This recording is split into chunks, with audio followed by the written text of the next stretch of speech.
It's not about creating an environment for everyone to agree with each other, but particularly in places that are experiencing very serious issues.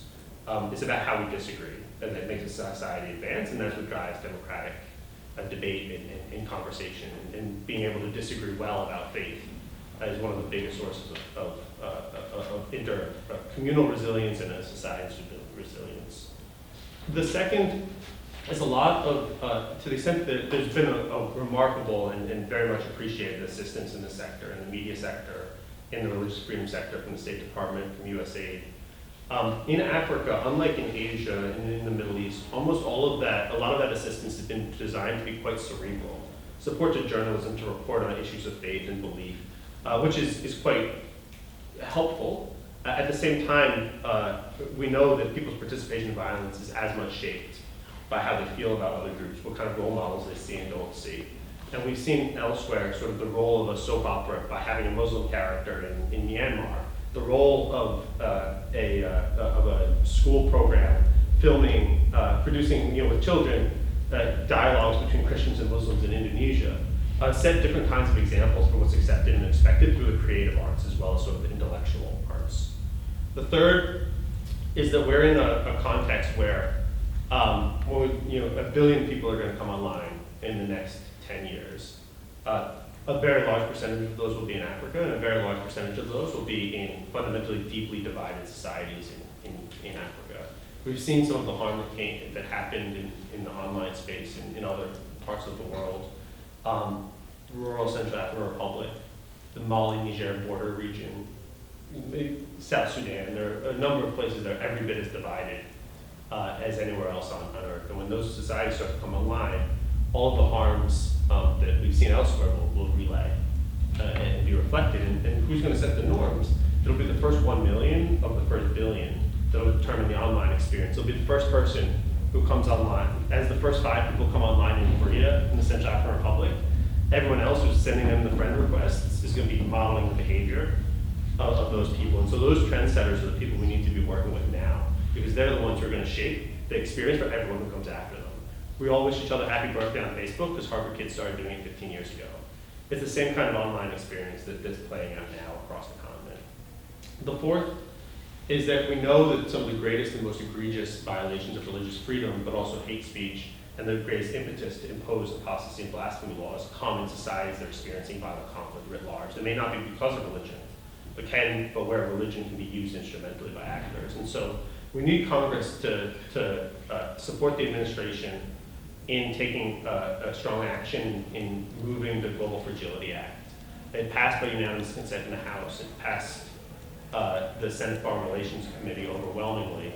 We're hopeful that Senator Paul will lift the hold that he's placed in the legislation once he understands that this is something that's both in America's interest by we save money, we reduce the need for humanitarian assistance by solving these problems, but also reflects America's values as a country that upholds the integrity of individuals around the world. And then the last two perhaps, for those who are particularly concerned about the Central African Republic, the bipartisan resolution, HR 387, calling for increased support for democracy, for justice in the country, and support to overcome some of the fractions that the country's experienced, has been introduced to the committee. We're hopeful that the House will move that to a vote as a sign of support for a country that's a democratically elected government that's trying to move the country in the right direction and exit from war.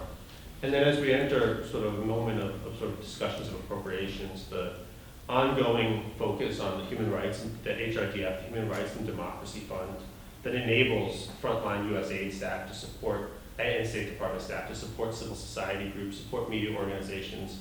Many of them are experiencing the same kinds of challenges and threats for blasphemy laws, for apostasy, operating in some of the hardest places on earth to operate.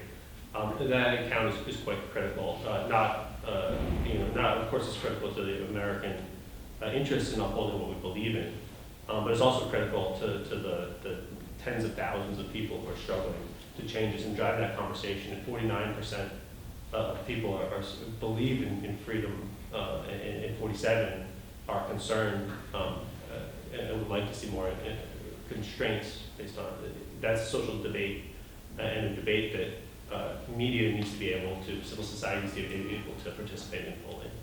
So thank you very much. I'm happy to discuss some other societies as well through the conversation, but to turn it to Amnesty to do fantastic work in Nigeria. Thank you so much.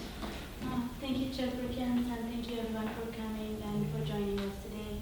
At Amnesty, I will be presenting the regional human rights frameworks that protect freedom of speech in Africa.